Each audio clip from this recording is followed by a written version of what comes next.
held back a year.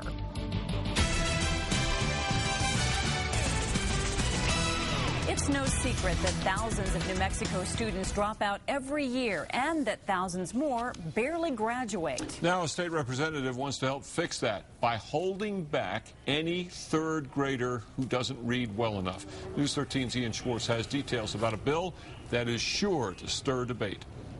Dick, the bill says if students aren't proficient in reading early on, they will be held back, whether their parents like it or not.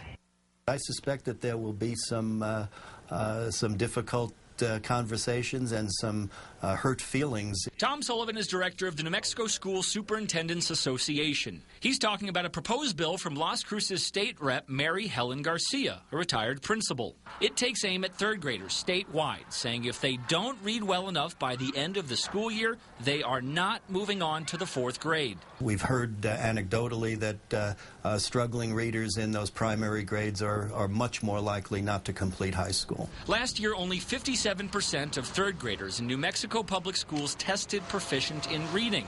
That means more than 11,000 kids would have been in danger of flunking the third grade. Right now, schools can't hold a student back without the parent's permission.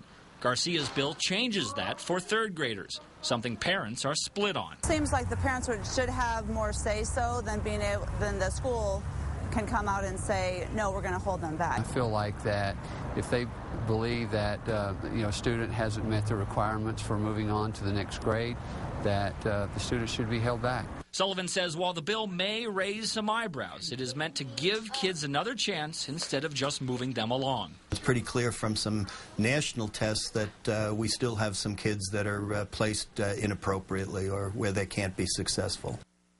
Representative Garcia says if her bill passes, teachers will look at overall performance before deciding if a student should be held back, not just one standardized test.